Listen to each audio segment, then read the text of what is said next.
In the year 2000, the Brooklyn brander burned 2025 into 15 random babies before he was cornered by police and took his own life. Wow. What a setup. That's such a good first sentence. There's a lot of intrigue there. And what a backstory. Where would that even go? Ah, man. Can I guess the endings of two-sentence horror stories based just on the first sentence? The answer may shock you. It may even horrify you. So, you know what two-sentence horror stories are. The subreddit has been around since 2014, and I'm pretty sure the concept itself has existed even longer. The very notion was so popular that it actually spawned a TV series. Oh, from the CW? Side note, I actually remember watching one of these with a buddy of mine, and it was exactly what you would think. You can't skate here. Get out of here, come on.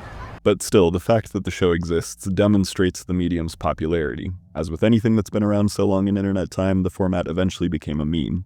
Whether through sincerely told jokes, so bad it's good type of stories, or pure nonsense. Also, no matter the quality, a lot of authors cheat by using em-dashes, semicolons, or commas to attach multiple clauses that really should just be distinct sentences. While in some instances this may be grammatically correct, it does kind of take away from the format's goal, in my opinion. But with so much variance and execution, I got to wondering, would it be possible to guess the second sentence based just on the first sentence alone? That's what I set out to do. I decided I would give it a try, then dig into the mechanics, and then come back to see if I'd be any better at guessing after some studying. I read a few of the top stories on the subreddit just to get a feel for what was popular, what other people considered well-written two-sentence stories. Then I took a stab at the task at hand. Alright, let's read some two-sentence horror stories, shall we? But first, do we want Halloween mood lighting?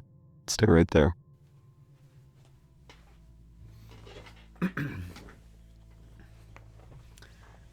That's pretty good, right? What if we... yeah, no. Bring it down. Okay. Halloween. Alright, we're on r/two-sentence horror, and we're going to try and guess the second sentence from the first sentence alone. So today is September 22nd, and let's sort by best for right now. So this first one comes from user Golden Cheez-It. It's a good username.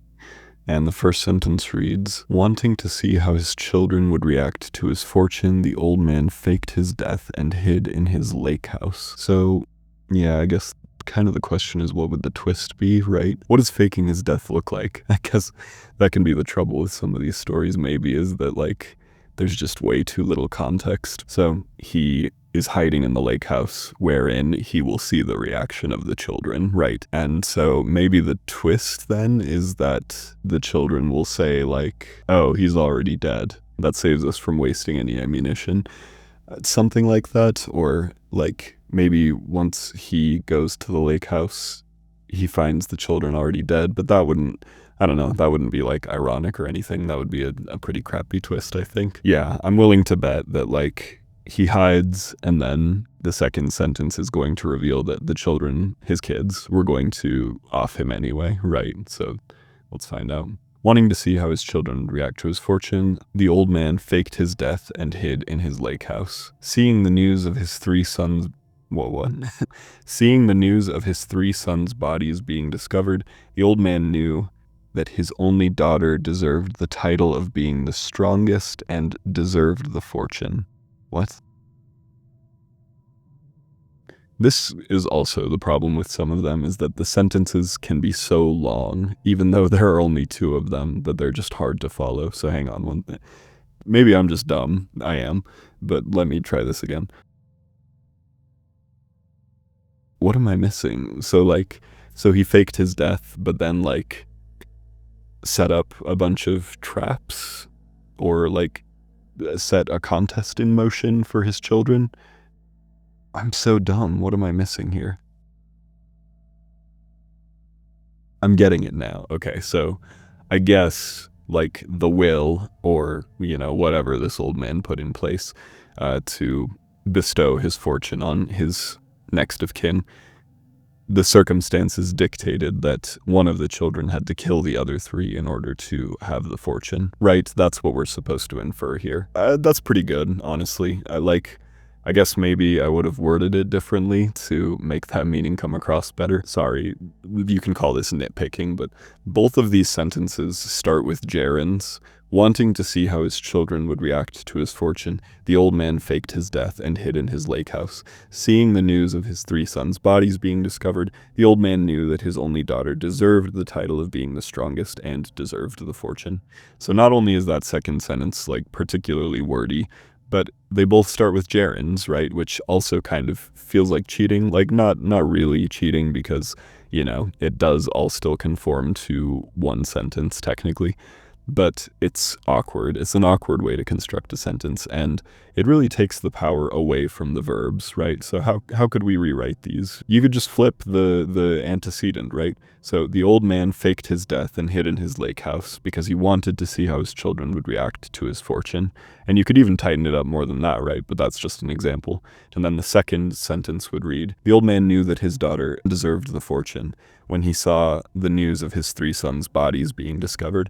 And in fact, if you formatted it like that, again, you would word it better than that. I was just giving an example. But if you formatted it like that, the twist would actually come in even stronger at the end, right? Again, off the cuff, if I were to word that a little more strongly, it would be, the old man knew that his daughter deserved the fortune after his 3 sons' bodies were discovered.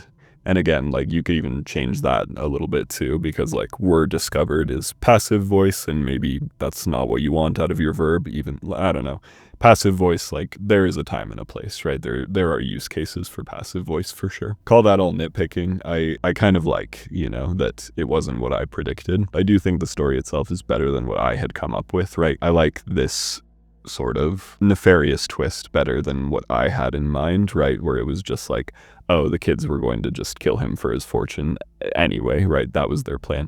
That's far less interesting, I think, than what user Golden Cheese It actually came up with. So good job, Golden Cheese It. All right, moving on to the next one. Once the couple tied the eternal knot, only one thing was left to be done. That's a tough one. You could take that in like a lot of directions, right? I'm gonna guess that ends with, a pact. Like, now that they're married, they can both get into heaven, and so they both decide to end it, right? Once the couple tied the eternal knot, there was only one thing left to be done. Kick over the chair. Yeah. I was even thinking that too, tied the eternal knot. It's like, okay, so like a noose, right? I kind of want more context from this one, but in general, you really can't give a lot of context in a story that's only 2 sentences long. All right, next one. For my final wish, I asked the genie to give me the ability to speak to and understand all animals. With the premise like this, you would probably think the animals have something horrific to say, but we also have a genie here in the premise, and so I'm kind of expecting the genie to pop up in one way or another here in the ending. And is this just going to be a whole genie scenario, a whole careful what you wish for kind of thing, and the genie turns them into a dog? The only ending I can think of on that one would be, I had no wishes left to return to human form, because the speaker emphasizes, this is my final wish. So let's take a look. For my final wish, I asked the genie to give me the ability to speak to and understand all animals. I had to burn all the CDs of whale song I used to fall asleep. What they whispered was never meant to leave the depths.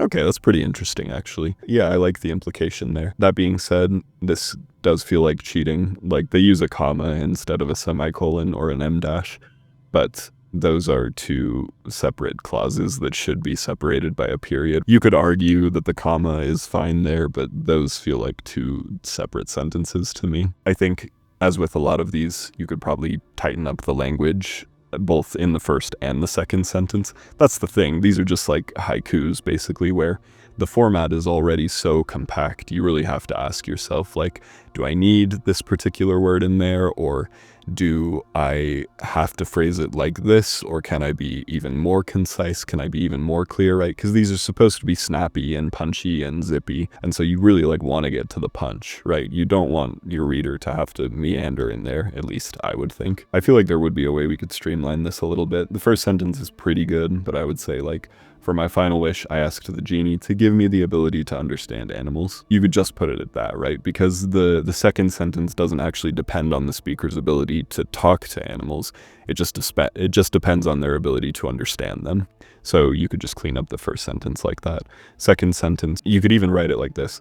I burned all the CDs of whale songs I used to listen to, because what they whispered was never meant to leave the depths. I do almost want a little more context here, right? Like, this could be an interesting poem, or yeah, even an interesting short story where the speaker, the main character, does get the ability to understand animals. What do the whales say? I like that as a title, actually. What do the whales say? I like that. Moving on. Okay, we got a long sentence here. My husband was sleeping and I was combing my hair when I suddenly heard, ever notice how nobody would believe you without credible evidence? There's a lot of different directions that can go, again. And maybe that actually is a feature of some of these better stories, is that there's a lot of directions it could go and the author takes the best one. Or maybe not the best one, because seeing as there are a lot of directions, you could go any number of ways, right? So maybe it's the most creative route that the author takes that, you know, really rewards the reader. Okay, I'm thinking a copy of her husband is there and then scurries out of the window, because the husband is like an integral part of this, right? So I'm thinking here the punchline, the second sentence, is gonna have to have something to do with the husband, but let's take a look. My husband was sleeping and I was combing my hair when I suddenly heard, ever noticed how nobody would believe you without credible evidence? I looked up in shock at my own reflection in the mirror, who then gave me a wink before she picked the comb back up and assumed the position again. Okay, that's spooky. That kind of gives me the chills. At the same time, though, it does sort of read like a lot of stories I've seen before, or like creepy comics that I've seen before, you know? It's still pretty good. And, you know, maybe the husband was in there as a red herring, but like I said earlier, these are already so compact. I don't think you want to distract your reader with any unnecessary details. I feel like you really want to streamline these things as much as possible. And I kind of feel that way about all literature. And you could argue maybe the husband is there because, you know, he would otherwise serve as a witness if he were awake. I think there's merit to an argument like that, but I don't know, I think the story really kind of works just as well if the speaker is just alone, right? But again, this being such a common fear, I don't know, it's like, I kind of wanted something else. I wanted it to go a different direction. Also, maybe part of the issue is like, you know, we get the context that the speaker is combing their hair, but I didn't realize that there was a mirror involved at all. And I guess I didn't need to. It still worked out okay by the second sentence, but I don't know. And, you know, the goal, I guess, of these two-sentence horror stories is that you probably don't guess what's about to happen, right? So maybe it is better to hide that context. I don't know. Okay, so as you can see, my first attempt was, well, relatively unsuccessful. But that sort of came as a pleasant surprise. A lot of the more upvoted stories were better than I expected, at least conceptually. But my goal is to master the art of prediction, so how could I manage that? I decided I'd have to know what makes one of these stories truly work and what really makes readers tick. Unfortunately, to my surprise, there's not a ton of literature on the subject. In June 2018, user Man in a Hat posted a discussion on the topic, but it wasn't super widely populated. Still, I'd like to highlight some of the postulations here. The first point is extremely well put, in my opinion. The most basic format to writing a two-sentence horror is to have the first sentence establish a scenario and the second sentence provide some new information to the reader that changes that scenario. The second sentence will typically undercut or defy the reader's expectations created by the first sentence, much in the same way a punchline to a joke does. I absolutely agree. The most popular stories do have that subversive element. They pull the rug out from under you. They provide new information or otherwise recontextualize the information given in the first sentence. This is a common trope or convention of short stories in general, the twist. A story that always comes to mind for me is The Necklace by Guy de Maupassant. If you're familiar with short stories in general, it's really not that hard to guess how this story will end. That's why in the modern day, a lot of the best short stories actually don't end with a twist and ironically end up subverting our expectations that way. Two good examples, in my opinion, would be The Ones Who Walk Away from Omelas by Ursula K. Le Guin and A Very Old Man with Enormous Wings by Gabriel Garcia Marquez. These stories don't end with a traditional twist, and yet the endings are still surprising, at least in my opinion. I should also note, a twist doesn't just have merit based on its surprise value. And by that same token, just because a twist is predictable doesn't mean it's a bad twist. There are some twists that are so out of left field that they're just plain awful. And, on the other hand, some twists that are easy to guess just prove the author produced a well-written, sensical, cohesive story. A lot of authors in the modern day are sort of moving away from twists in general, because in a lot of cases they really don't do much for the narrative besides surprising the reader. Author Clint McCown uses this example in his craft book, Mr. Potato Head vs. Freud. Imagine a story about a man who gets caught in a storm and flees to the safety of an empty cabin. He needs to let his coat dry, so he goes to the closed closet, but then sees hooks on the wall and chooses to hang his coat up there. He decides to start a fire in the fireplace and looks around for some matches, only to remember he has some on him already. He then decides he needs to eat something. He goes to the kitchen, unable to find anything to cook. He wonders where the raw food might be, but ultimately finds a box of crackers and settles on that. Then a bear comes out of the closet and kills him. Were you surprised?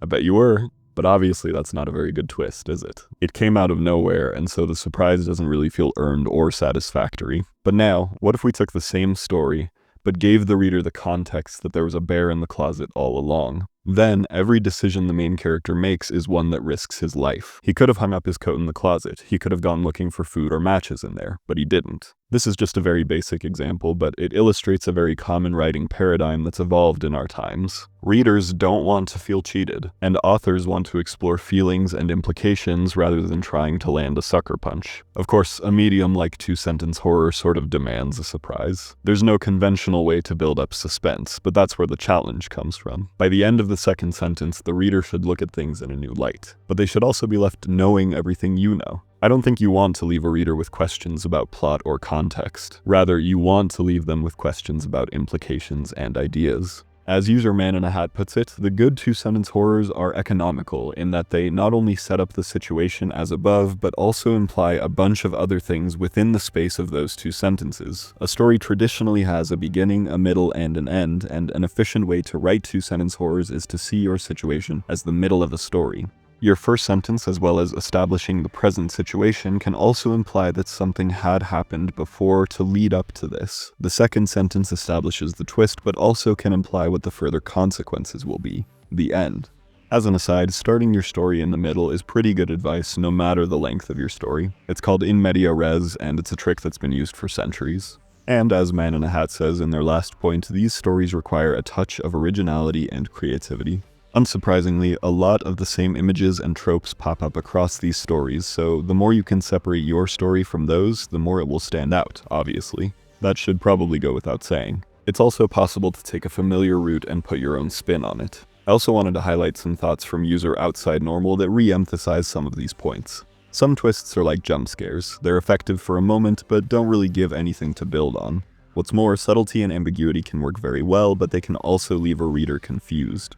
As with any device, use them with tact. There's also an article from The Literary Maven about using two-sentence horror stories in the classroom that I think is pretty good for its length. Bryn emphasizes the need for strong verbs, specific nouns, the who, what, when, where, and why, and how reading too many stories might actually discourage originality.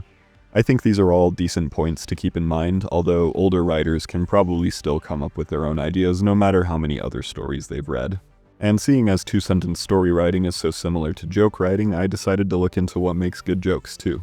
Professor Steve Gimble from Gettysburg College defines a joke as a conspicuous act of playful cleverness. The most important term in the definition is clever, by which I mean that it displays a cognitive virtue, a way of thinking that would be good to have outside of the artistic context of a joke. Gimble uses this George Carlin bit as an example. Why do we drive on a parkway and park on a driveway?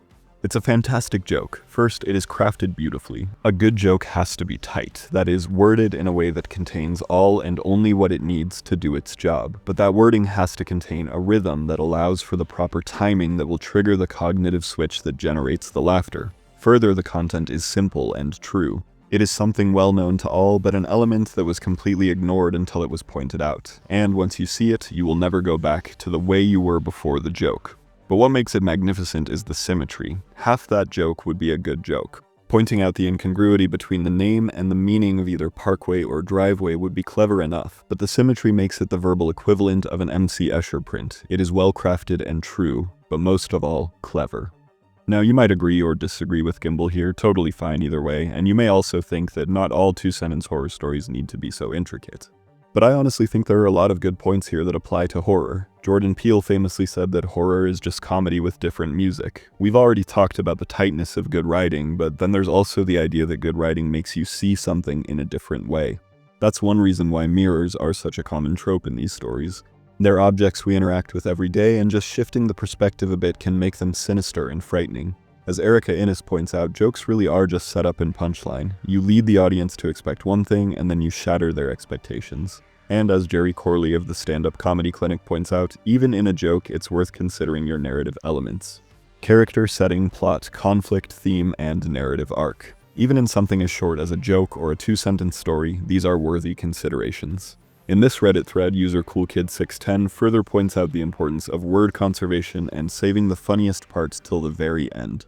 Again, I think the same is true in these microfictions. There's no need for unnecessary words, and the real punch should come as the finale. They also suggest writing as many punchlines to a given setup as possible, which also sounds like pretty good advice for two-sentence horror. And of course, as with anything, it just takes practice. You get a better feel for it the more you do it. So I decided I'd try and get to the root of things by writing my own stories. Or really, by writing as many versions of the same story as I could. I decided to write one sentence and come up with as many second sentences as possible. For a first sentence, I at first thought to go with something generic like, I looked out the window.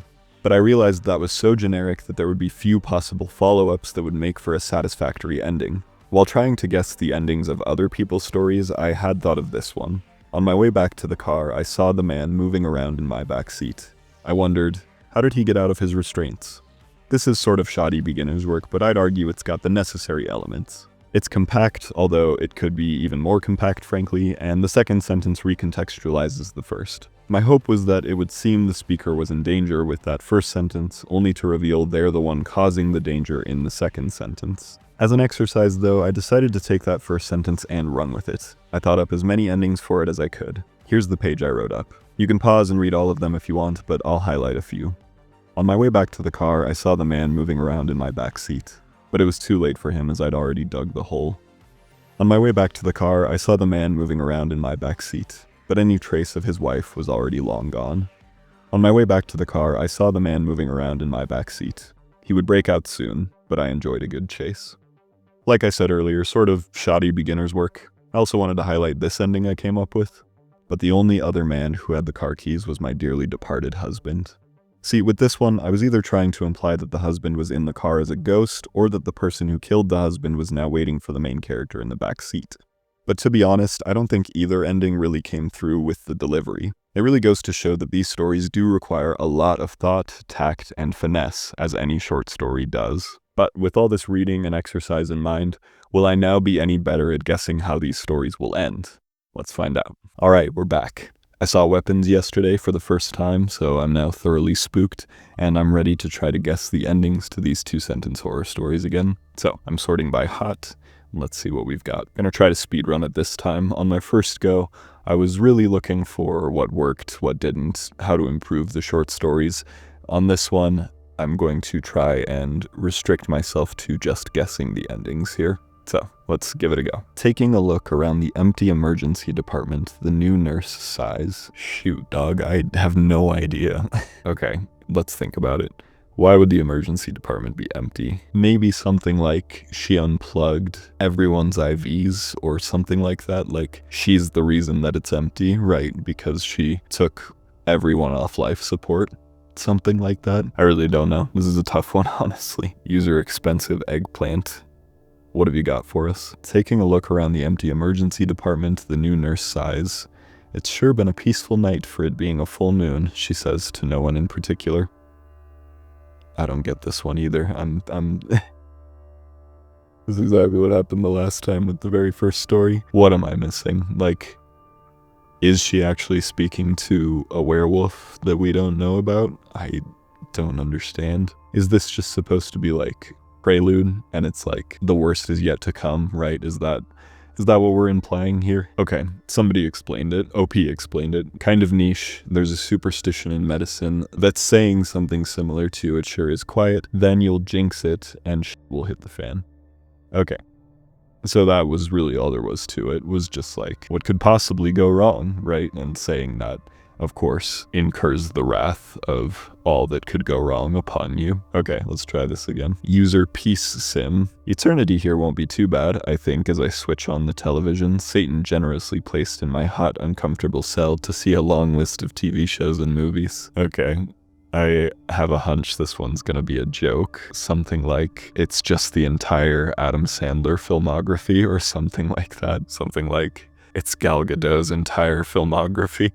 I could be wrong though. Maybe this one is completely played straight. Let's find out. Eternity here won't be too bad, I think, as I switch on the television. Satan generously placed in my hot, uncomfortable cell to see a long list of TV shows and movies. Only when I began operating the remote, I realized that every channel is the TV Guide channel. Okay, kind of funny, kind of cute, kind of charming. From user Logical Roll 1382, when she found out she was going to be a grandma to a little girl, she started knitting a dolly. I'm going to assume, just based on the details provided to us here, the fact that there's an emphasis on a little girl, right? I kind of get the sense that this is going to be a gender thing. So perhaps when she found out she was going to be a grandma to a little girl, she started knitting a dolly. But when a little boy came out instead, she replaced him with the doll, or something like that. Or another thought I had, when she found out she was going to be a grandma to a little girl, she started knitting a dolly. And then an ending such as, when the little girl didn't make it, the dolly took her place, or something like that. But let's find out. When she found out she was going to be a grandma to a little girl, she started knitting a dolly. Pleased with how much it resembled her daughter, she stabbed the belly with one of her needles.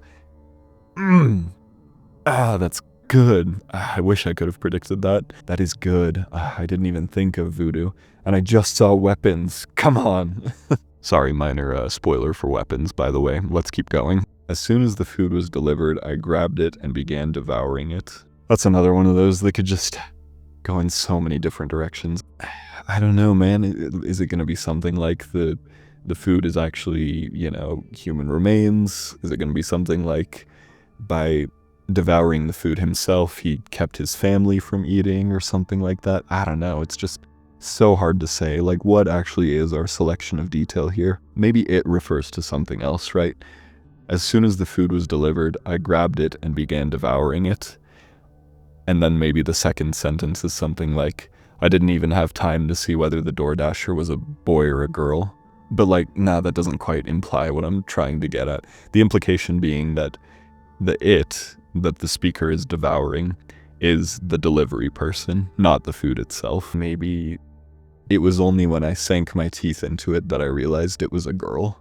But that still wouldn't quite carry the implication. I don't know, it's so hard to come up with phrasing on the spot like that. And that's the thing, is I'm sure these people really took their time with these stories. These are the good ones. In theory, these are the ones that are hot on the Reddit page. And I'm just trying to guess off the cuff here, and so it's tough, man. Shoot, I don't know. This one is from user Cal Aesthetics Club, so Cal Aesthetics Club, let's see what you got. As soon as the food was delivered, I grabbed it and began devouring it. Before I could ask her if she wanted any of it, the midwife fainted. Did not see that one coming. I feel like I've seen a lot like this lately, where it's something to do with birth, babies. I guess there's a lot of anxiety about reproduction. I wonder why that would be. Okay, this next one is from user The Blind Crafter. I bit into the warm, soft, gooey chocolate chip cookie, sighing in near bliss. Again, man, these food ones, it's just so hard to predict where they're gonna go. Maybe something to do with the ingredients, right? I don't know, maybe it's a Hansel and Gretel situation, and we've got a witch here who made her cookies out of children. Nothing makes them gooier than little boys and girls from the village, something like that. I don't know. I feel like I'm way off on this one. This one is so hard, so many different ways this could go. All right, user The Blind Crafter, let's see what you got. I bit into the warm, soft, gooey chocolate chip cookie, sighing in near bliss. It was too late when I realized I could only smell the almonds. That's good. That's better. That's a lot better. Poor sucker.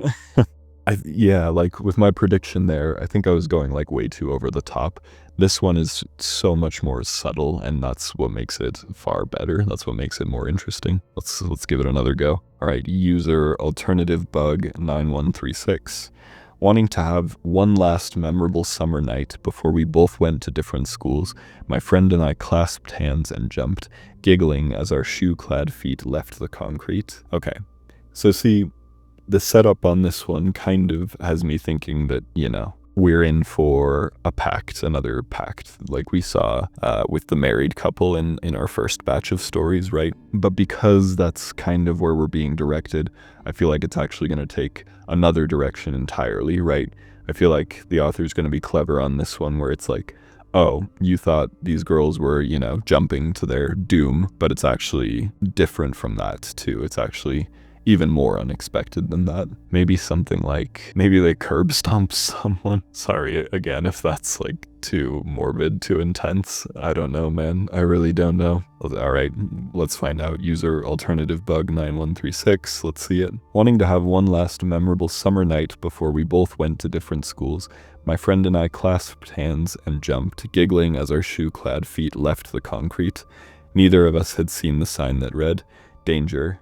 Aerated water." Yeah, I should have known, because, like I said, it kind of seemed like the author was leading us to believe that this was going to be kind of like a Thelma and Louise type situation, but I didn't get that sense. I always felt that they thought they were safe, and so I figured that sinisterness would come from some other angle, and this is good. I feel like this is well done. In the year 2000, the Brooklyn brander burned 2025 into 15 random babies before he was cornered by police and took his own life. Wow.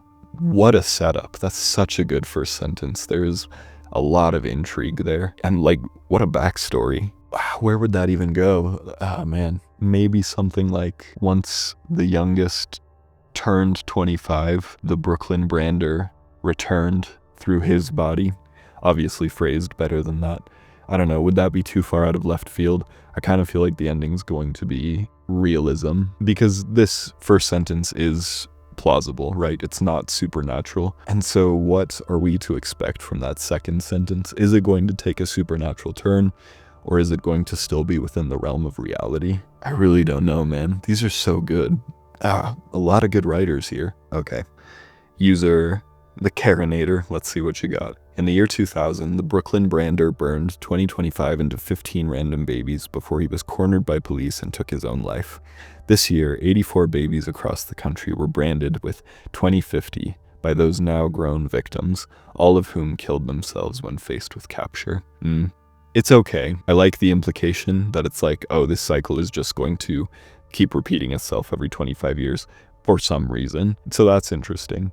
And yet, I don't know, I kind of almost expected more from this one. I don't know. It's not bad, and the fact that I couldn't predict it in this instance, I think, is a good thing. And I don't know, I think I was just like so blown away by the premise. It's such an interesting first sentence that I was a little bit let down by that second sentence. I don't know, I had high expectations. I think it was going to be hard to reach them no matter what. One more? We'll try one more. Like always, my dog came running out of the woods when I whistled. This is another one where it's like, what could it possibly be? There's just so many different routes, so many different directions. The only thing I can really think of is that the dog is going to bring back remains, right? Human remains. I don't know, like the ending I feel like is going to have to imply that that's intentional, right? He brought back a femur, another piece of the evidence I'd left years earlier. Something like that, I don't know. It's just tough with a first sentence like that, but let's see it. User Josh's worst nightmare, let's see it. Like always, my dog came running out of the woods when I whistled. It was what was running after him that made me piss my pants. Pretty good. Like I said, the premise on that one was hard to imagine the follow-up to, because it was generic, which isn't necessarily a weakness, but because it could go so many different directions, that one was hard to guess. And frankly, I think there were a lot of potential second sentences that really would have done well there, just as well as this one. This one's fun. All right, we'll end on this one. I like my women how I like my cookies, maybe with bites taken out of them, or baked at 350 degrees. Yeah, I feel like it's gonna be a cannibalism thing, right? Like, where else does that first sentence lead you? What else does that prompt, right? Okay, so user, I hate your tattoo. Let's see what you got. I like my women how I like my cookies. Held under long enough for the bubbles to stop. Oh, okay.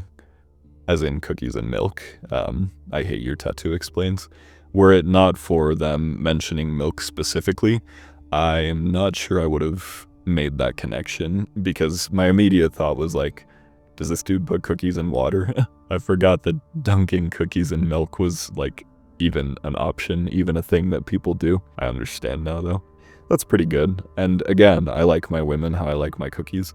A lot of different directions that one could have go. And I really thought it was going to be cannibalism, right? But it really wasn't. And that is kind of a pleasant surprise, honestly. So my success rate really did not improve at all, even after doing a little digging into kind of what makes these stories work and what makes readers tick. But I don't know, that's a testament, I think, to how good these writers are, how good a lot of these stories can be, and how much potential a lot of them have too, because a lot of the endings I thought up, in my opinion, weren't necessarily bad. And so it really does just go to show, like, there are so many options, and that is one of the things I really love about writing in general, is how many routes you can take. There's really nothing else quite like it. I feel like that's why I keep coming back to poetry and why I keep coming back to fiction writing, is because the synapses it fires in your brain, it's just really unlike anything else, at least in my opinion. So bravo to all these authors. This was a lot of fun. I honestly really enjoyed this, despite being wrong every time. So, as you can see, despite all my studying and my best efforts, I really didn't get much better at guessing how these stories would end. But like I said earlier, that's kind of a good thing. I think the best stories really do surprise you. And more than that, they surprise you because the author displayed uniqueness and creativity in their execution. For all the memes we share about two-sentence horror stories, there are some really strong writers in that subreddit. And I hope they keep doing what they do, because it's really a lot of fun. But what do you think? Did you like any of these stories? Were you able to guess the endings beforehand? Please tell me everything. And do be sure to leave your own two-sentence horror stories in the comments down below. As always, I want to take this time to thank my patrons. I sincerely can't thank them enough. I am so grateful for their support. If you want to support the channel, you can consider becoming a patron too. For as little as $3 a month, you can see videos early, get access to the community Discord, and receive priority review for your work over on the second channel. If you want to support in non-monetary ways, please do all the things the algorithm likes. It really does help a ton, especially if you watch my other videos after this one and throw some hype my way. You can also follow me on my socials if you want, but no matter what, keep reading, keep writing, and ultimately keep in mind, this is a rough draft. Ah, finally, I'm all alone, I said to myself as I sat in my bedroom at midnight.